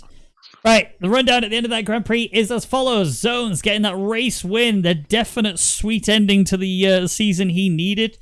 He's been plagued with issues throughout the entire season. Despite all of that, he really delivered fantastic results, both from a constructor's and from a driver's perspective. Submitted P2, actually crowned with Yanab today for the Constructors' Championship victory, so very well done to Williams. Overall, the whole team really needs a pat on the back, and that just shows that the team spirit lives on, and that actually teamwork does in fact make the dream work. Brownie in P3, Geto in P4 due to his penalty, despite crossing line in first. Yenab P5, Top Tom P6 with Vexit P7, Yonti P8, Higgsy P9, Copy getting that final point, and he gets the bestest lap as well, so he will also get the point from that. Safso P11, Danico P12 has a P13, Vania in 14th place with Florian 15th. Florian, Kagan, they were the only DNFs of this Grand Prix after 3 restarts. Yeah, I know. Alright, we are going to go to interviews, so sit tight, uno momento. Let me all F4 this fantastic game. I'm sure you were thinking of another F word. Oh, yeah.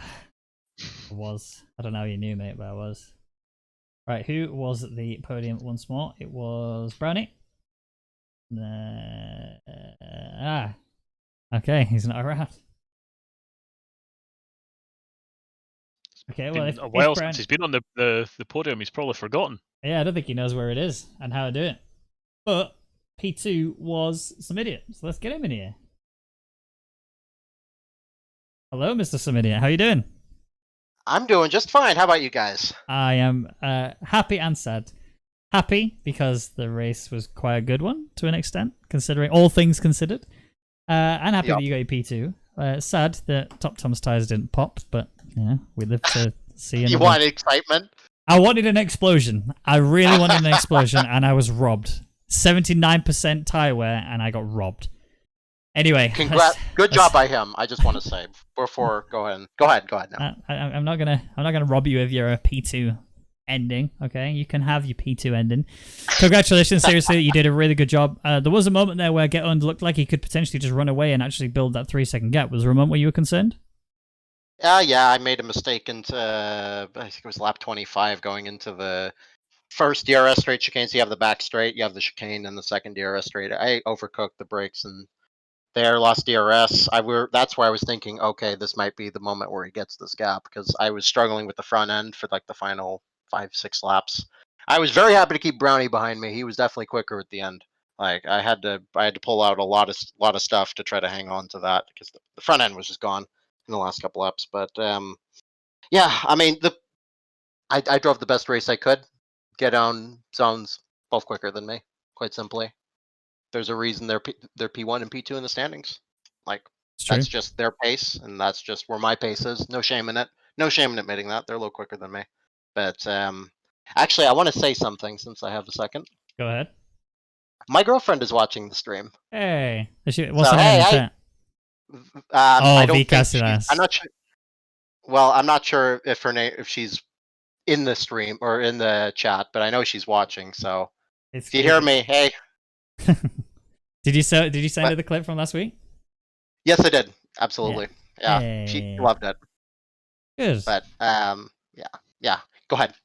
I was just gonna say she did say when it came to predictions. I did a prediction earlier, asking who was gonna get where and what. And V Castellas's only prediction was somebody of a P1, and I might be slightly biased. Well, I tried, my dear. They're just a little too quick for me.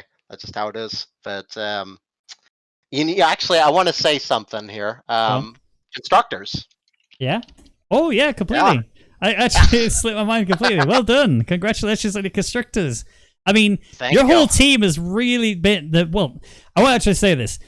Your team specifically has really demonstrated what we wanted in the RNL. When we structured the RNL in the way that we did, that is exactly what we were looking for, is what you provided. So very well done. Thank you.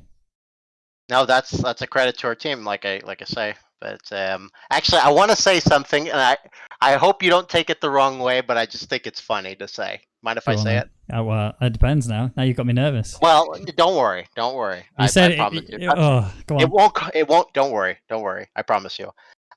So constructors, there's a little prize pool for that. This will be the first and probably the last bit of money I ever make playing the F1 game. Why? Why last? I don't know. I don't know what the future holds, man. But this will be the first money I ever make playing the game.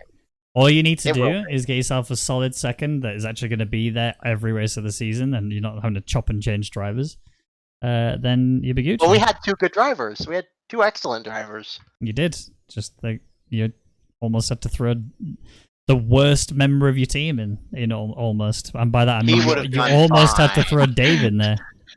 He would have done fine. He would have gotten P1. He's quick. He would have been quicker than me and would have whooped him by a lap. That's what would have happened. You have a lot of faith in a man whose job is speaking into a microphone to you. And also generating a shit ton of X's in endurance races. I still have my faith in him. Well, someone's got to, haven't they? Go ahead.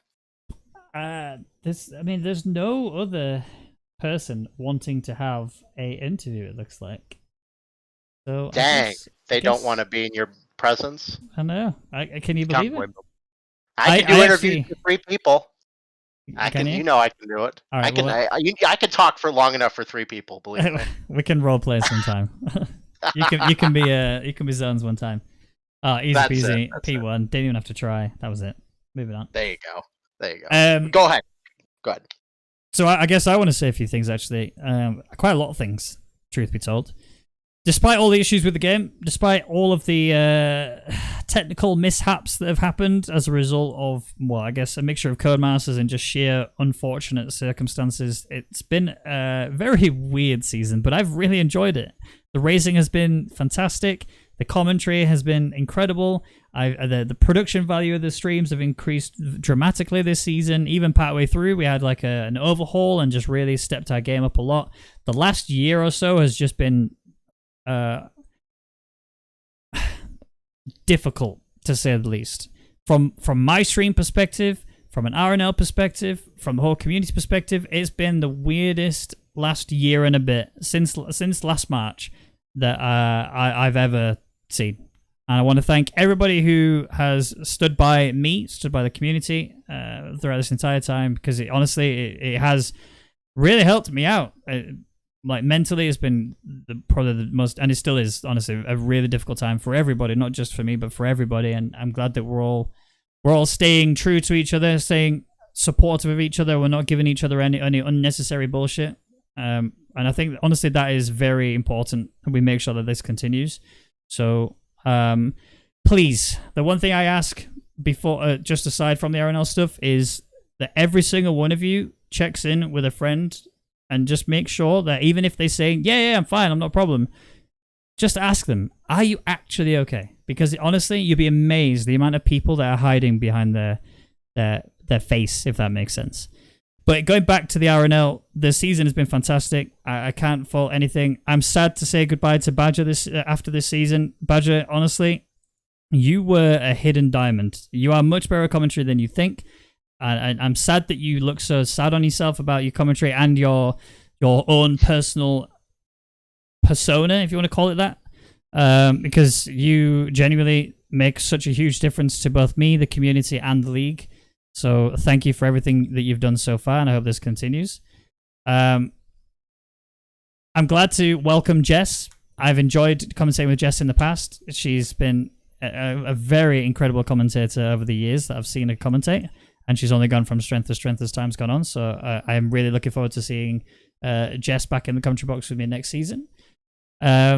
And yeah, the league is changing. The league is evolving. It will continue to evolve as we go forward. Same for the community. Same for Same for RNEs. And we'll next season will be good. Next season will be great. No matter how successful the stream may be or not, that will not stop what we do. We will continue pushing forwards regardless, and because we didn't do this for stats, we did this for the experience, the memories, and the people. That's exactly what's going to happen. So the changes that are being made to RNL, if you haven't already seen, we're going to be 100% races next season. And we're also going to full qualifying. The plan is to do the qualifying on a different day to the race. So we're going to be doing qualifying. Ideally, I think it's still yet to be 100% confirmed, but I think we are pretty much 99.9% confirmed. The qualifying will be on the Friday, and the race will be on the Saturday. So that's going to really change things up. The F2s are getting a bit of an overhaul as well. So the assists are being turned down, not off completely, but turned down. And also the F2s are going to be seen a little bit more like a league. Not quite exactly what you see in the F1 side of RNL. There's been an outcry for a lot of the people in the F2s to say they really enjoy it week on week, and you see a lot of regulars in there. I'm talking obviously Hayden, Eterno, Foxy, Marquez, Beaker to an extent, Raven Duck, etc., etc., and Landers Whitman, obviously, and many others. But when it comes to it, they're not really being tracked in terms of their points and their consistency and whatever. We want to be in a position where we can give them that, so give them something to fight for each week and keep track of it, because ultimately the only thing they've been really fighting for before is for the overall weekend wins and for perfect weekends, which only one person's ever had. So again, thank you every single one of you. Massive shout out to Furball and to the stewarding team. Specifically Furball more than anybody, because Furball is by far the most organized person I've ever met. He is very, very firm but fair when it comes to the drivers. He's also very firm and fair when it comes to organizing the other stewards. And honestly, this league would not run anywhere near as smooth as it does without his input. Massive thank you to Beaker for his efforts that he put in every single Saturday with the video he commits to. welcome and thank you to Yonti so far this season. This in this league. Obviously, we welcomed him as a league coordinator and Discord admin. Throughout his, I think it was about 3/4 of the way through the season, we brought him on board, and he's done nothing but do so much for us. You know, the hot lab videos he does already anyway, the involvements when it comes to the decisions made behind the scenes. He's so critical to us, and it only made sense that we brought him on board. Obviously, a massive thank you to Ravenduck, JC, and all the other admins for mixture of activities. JC for all of the hard work he does from my content perspective. I don't even know when he does it. He goes in, highlights the entire commentary, exports them to my YouTube channel for me, and then just pretty much manages my YouTube uploads for me apart from the ones I edit. Like, I appreciate you guys so much. Thank you so much for everything. I know this is like the longest appreciation speech in the world, but genuinely, it's because it's completely heartfelt. This is not scripted in any way. You can tell because I'm rambling. But thank you. Every single one of you. Can I say something really quick here? Since Go on, I man. have a mic. I have a mic. I have a mic. Do you? I want to thank you two for this platform to be able to race on. Because, mind if I say something a little personal? No, go for it. So back in F1 2019, I was really debating giving up league racing in around Christmas time, December 2019 game. Saw this league, wanted to give it a try. Say, lots of competitive people in here. See where my hand fares. If I don't do well, I don't do well. If I do well, fantastic. I'm glad I took that jump. I'm beyond thankful for you guys to give me a chance to race on this platform with these many competitive people. Like, I have to thank everyone here, including yourself, including Badger, both of you commentating, doing everything that makes the league go around, giving me a chance to do something that I had serious thoughts I might give up on. So I want to thank both of you. I wish I could thank everyone in the voice call, everyone on the team, but everyone's given me this chance to do this. That's why I'm so thankful to be able to be here, because it's just give me another light on this, I guess, in league racing. So thank you guys. It was our pleasure. Thank you very much.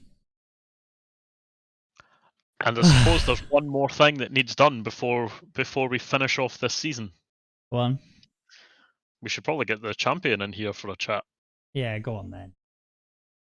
Go on then. Where is he? Is he even online? He said he wanted dragged in earlier, so... Sort it out. Where are you? Oh, he's hidden. He's went away. Oh, there he is. On then, undeafen. You can do it. Hello. Is that Drivers World Champion I hear? I think it is, right? I think it is, yeah. How you doing? Yeah, I'm fine. Good. Oh my god, the season was actually so much fun. I bet you won it. I don't really know where to start, to be honest. It was just such a huge step from last season, you know. Yeah, I mean, obviously, I wish the title fight would have come down today, but I mean, yeah, Zones didn't drive 2 races and had some issues. I mean, we all had some issues, but he in particular had some big issues, I have to say. I mean, last week was one of them. So yeah, I mean, honestly, I think he probably would have won the title, if I'm honest. He's just really talented and just a beast in this game. And yeah, I mean, it was pretty exciting season though. I mean, we changed the lead 3 times or so, and we were almost the whole season within a race win. Yeah. So that was really great. And yeah. Yeah. Do you have any questions? The whole season was, like you said, it was chopping and changing left, right, and center. You drove such a fantastic season. There was a point where you looked uncomfortable.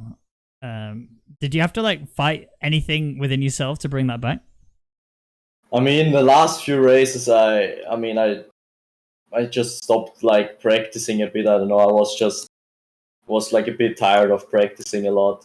I mean, honestly, I had so much pace. Like I thought, like in Brazil or Mexico, and today I had way more pace. But in practice, I realized like I don't know, I'm just missing like 2 or 3 tens out of nowhere. I don't know why. I think I just need a reset or something because I have no idea. And also like today when I started practicing today and I realized I had throttle issues again. And I like fixed them 2 hours before the race start and it was completely different. Like I had wheel spin every time before and I wasn't really comfortable even in the race in the first few laps. I had so much issues like putting the throttle down. It was really horrible, but yeah, I mean that shouldn't be an excuse. Just was, yeah, I mean, really weird that the pace wasn't there. Yeah. Just, yeah, sad, but I don't know. You know what they say. It is what it is. Exactly, yeah. Are you signing up for next season? No, I've decided to pull a Rosberg and like take a break. Listen to him. Disconnect him from the Discord. Get him out. Get him out of here. No, fair enough. I understand. Yeah, I mean, I'm not only because of the 100% races, which I like don't enjoy. I think it's not really, in my opinion, it's not really good. But we have to see. I will definitely watch next season, but yeah, I mean, I just decided to take a break, only focusing on one league, and yeah, it's like sad to say goodbye, but I think it's the best time to stop now, and maybe I will come back for like the next season, season 7. Yeah. Alrighty. Well, congratulations regardless of whatever you decide to do. Thank you so much for this season. It's been a pleasure. And Drivers World Champion. That's definitely a way to go out, isn't it? Yeah. And yeah, thank you for like putting this together, everything, and for like streaming and for the interviews every time. It's been really enjoyable. And I will miss you guys for sure. I'm not crying, you are. Yeah. Alright, mate. Thank you very much, dude. You have a good one.